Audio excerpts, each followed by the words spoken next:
2013年，觀察者網嘅創辦人學者李世密先生去牛津探訪，並且係作出咗演講。演講嘅內容，大家其實喺網上面都可以輕鬆揾到。最重要咧就係演講之後咧，一場小規模嘅討論咧就展開咗啦。與會嘅人數雖然少，但係對話咧就非常尖鋭。咁訪問嗰位咧係時任牛津聯合會嘅主席韓國人李承允先生。對話嘅兩個人，其中一位係中國嘅思想家同埋成功嘅企業家，而另外一位咧就係對西方選舉式民主制度咧深信不疑嘅韓國精英。喺談話入邊咧，李世密先生咧一開始已經坦言佢曾經相信一人一票可以投出天堂，但係當佢周遊列國之後，眼界大開啦，就發現呢個世界其實並冇咁簡單㗎。嗱，咁其實咧雙方有來有往好幾輪之後咧，然之後咧就到對方提出咗政治制度嘅糾錯功能嘅問題。但提出問題嘅韓國人李先生咧，佢咧就深信西方選票式民主係富有呢個改錯嘅功能，就質疑咧我國嘅政治制度咧喺缺乏西方式嘅架構之下，到底點樣先可以有同樣嘅能力呢？李世密先生首先好直接咁指出咗對方預設答案入邊嘅漏洞，並且咧用事實作出根據去反駁。隨後咧，更加咧係大談我國政治制度嘅本質，同埋披露咗中國人才提拔嘅制度，可以話咧係解開咗好多西方嘅迷思。內容咧非常精彩，我哋先嚟聽聽阿李世密先生佢係點樣講嘅。Let me first address the second half of your question, which is, the overriding assumption in the last few decades by political scientists is that democracy is self-correct. Democracies are uniquely capable of changing courses and reforming themselves to adapt to the times. It turns out, the facts are, if you're political science, how many are poli-sci students here? I don't know. If you're political science students, it turns out, at least so far, the evidence indicates that electoral democracies are extraordinarily rigid. They can't change course. So many interests are involved. Frank Fukuyama, my friend, the political scientist, called American system vetocracy. Everybody can veto everything and can't do anything. In fact, Fareed Zakaria, another great American commentator, has recently written that the American political system should change itself into a parliamentary one, because the circumstances in America are such that a parliamentary system could work better. But of course, it's simply not possible. It will not be done. So even within democratic models of governance, it is nearly impossible to change from a parliamentary one to a presidential one or vice versa, let alone any wider range of changes. And I think political reforms are badly needed in America and Europe, but why is it not happening? Because these systems are extraordinarily rigid. The Chinese system, so far, is not going to be forever. The one-party system happens to be very agile. I use this one particular example. For the 10 years before the 18th Party Congress last year, we had 9 members at the Standing Committee of the Politburo, which is the highest ruling body in the country. And it turned out that the power was too diffused, decision-making process was dragging, and didn't work quite well. So what did they do at the 18th Party Congress? They took it down to 7. Imagine taking the US Senate from 100 people to 88. It won't happen, regardless how urgently needed it may be. So the Chinese system is very, very agile. And now the reason why I would advance the case that it is agile because the Chinese Communist Party happens to be one of the most meritocratic and upwardly mobile political organizations in the world today. If you conduct a good analysis, the leadership of the party emerges from the grassroots. I know there's a lot of talk about princelings and what have you, but if you really take a look at the numbers, I studied the Central Committee before the 18th Party Congress. Haven't gotten around to study the current one, but I think it generally holds true. In the Politburo, in the last Politburo, of 25 people, only 5 of them came from so-called princeling background, any background of privilege, whether it's wealth or power. The other 20, including the president and prime minister, came from entirely ordinary backgrounds. In the Central Committee, in today's Central Committee, the percentage of people who come from a background of any privilege is even smaller. Compare that to the US Senate, for instance. How many are sons of senators and sons of come from wealth?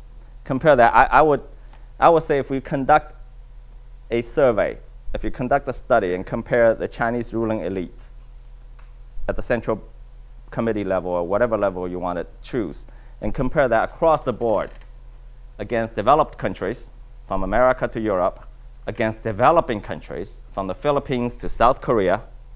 So the entire country of South Korea, we're just there, was run by princelings.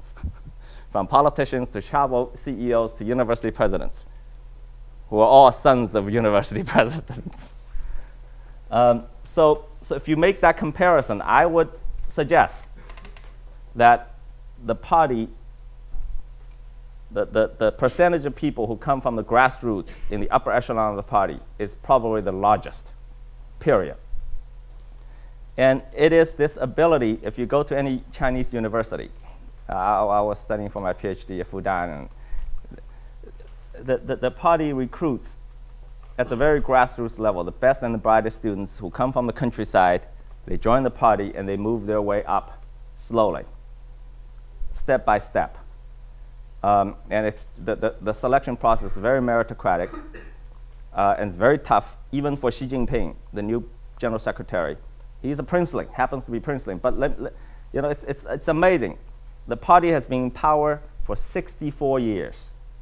He is the first head of state, head of the party, who comes from a background of political leadership. No one else has. So, but even for him, the career path took 30 years. He worked his way up from village chief, county chief, mayor, vice mayor, mayor, provincial. By the time he made it to the top, he had managed 150 million people and a couple of $1 trillion in combined GDP. The track record is amazing. And you don't make it to the top unless you go through the grinding machine of the party system. So I think the ability to recruit people from the grassroots, regardless of their background, and allow them the upward mobility to move up is the key to the party's ability to adapt, because the upper echelon, the ruling elites, are the same generation of the people they're ruling and come from the grassroots, so they know the conditions of the country. So you think the rise of princelings is a fiction? Almost. Well, I think the numbers indicate that. It's simply there.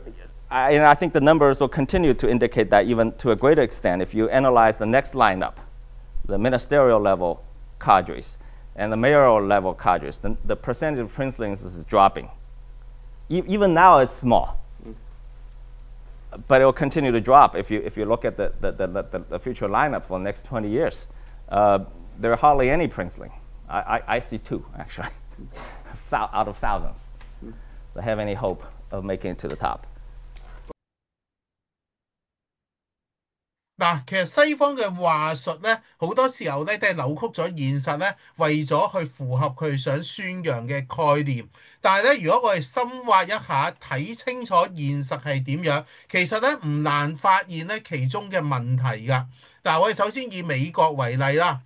嗱，如果要對一個憲法咧，對美國嘅憲法作出修改咧，其實喺美國係需要參眾兩院贊成嘅票數都超過佢哋總人數嘅2/3。嗱，其實我哋只要睇下兩黨嘅針鋒相對，同埋議會中人數嘅比例，大家就知道咧呢一個咁樣嘅要求，可以話幾乎等於不可能。所以美國立國咧，238年嘅時間咧，到而家咧，美國咧只係有27次嘅憲法修正案，最後一條呢，其實已經係遠遠嘅33年前嚇，就係1992年嘅5月7號通過。咁其實喺咁嚴苛嘅要求底下呢，就算可以通過嘅修正案呢，往往都微不足道，大事真係好難改得到。但係我哋知道咧，世界咧不停進步，而且咧而今時今日我哋見到世界咧變得比以往都快。嗱，咁其實咧一個200幾年前嘅髮型，無論當其時幾流行幾好睇都好，200幾年之後嘅今日，我哋一定會覺得非常老土。嗱，咁其實咧，我哋可以用同樣嘅角度睇一睇美國嘅憲法喺今時今日仲可唔可以繼續反映實際嘅需要呢？嗱，呢一個答案咧，大家自己判斷。但係咧，小弟想指出，我哋喺過去嘅一段時間，因為美國公民嘅擁有槍械嘅自由咧，其實已經發生過好多起悲劇，而且咧係導致咗好多廣泛嘅討論、示威、民怨。但係咧，問題就永遠冇辦法獲得解決。其實正正就係因為不合時宜嘅憲法所造成嘅。但係歐美國家咧，我哋而家見到咧，好多佢哋面對緊國內外嘅問題咧，嚇，如果佢哋一直宣揚話具有糾錯功能嘅選票式民主制度係真係 work 嘅，真係可以愛嚟咧糾正錯誤嘅，點解佢哋每一個國家都想改革，但係每一個國家都無能為力咧？咁我哋可以睇得到咧，嚇，呢一個好明顯咧，就可以印證咗佢哋所講嘅呢一個咁嘅功能咧，絕對係一個大話嚟嘅。小弟早前咧就睇過一本書，嗰本書咧好直接，叫做反民主嚇。咁其實咧，正正咧呢本書咧就係對現今西方選票式民主制度咧提出極大嘅質疑。嗱，咁呢本書嘅作者咧，傑森布倫南係美國著名嘅哲學家同埋咧商業教授。佢喺書入邊咧就好明確咧反對選票式嘅民主制度，佢覺得一人一票係唔啱㗎。但係佢咧就認為精英階層嘅統治咧係更加好嘅制度。嗱，但係點樣定義精英階層，同埋用咩方法去執行精英階層嘅統治制度咧？嚇，書入邊咧仍然擺脫唔到西方式嘅選票模式。但係咧，如果我哋由日常生活中咧，我哋可以睇得到嘅例子比比皆是。我哋可以話已經係好習慣咧，睇到一啲循序漸進式嘅選拔方式，去揀出有才幹嘅人。學校係咁，出到嚟工作職場其實都係循序漸進式。你唔會咧啱啱入去做一個小職員嚇，做啱咗一件事馬上做 CEO 噶嘛，一定係一級一級升上去。點解要咁樣呢？因為我哋知道咧，唯有係真正嘅實踐，先至可以咧清清楚楚睇得到每一個人能力嘅高下。嗱，咁其實咧，我哋見到喺日常生活嘅例子如是。其實管理一個國家，我哋係咪應該更加要小心去揾到啱嘅人呢？咁所以到底邊種政治制度可以更加有效去揾到啱嘅人，唔係睇得相當清楚嘅咩？小弟今次嘅分享到呢度為止，好多謝大家嘅收睇。如果大家仲未訂閱魚道呢個頻道呢，請馬上訂閱，同埋記緊撳一撳個鐘仔。小弟每星期都有好幾場直播，同埋間中嘅錄播呢，大家仲會收到消息，唔會再錯過噶啦。另外，最後記緊留點分俾魚道，留言點讚同埋分享俾你身邊嘅朋友。我哋下一個話題再傾過。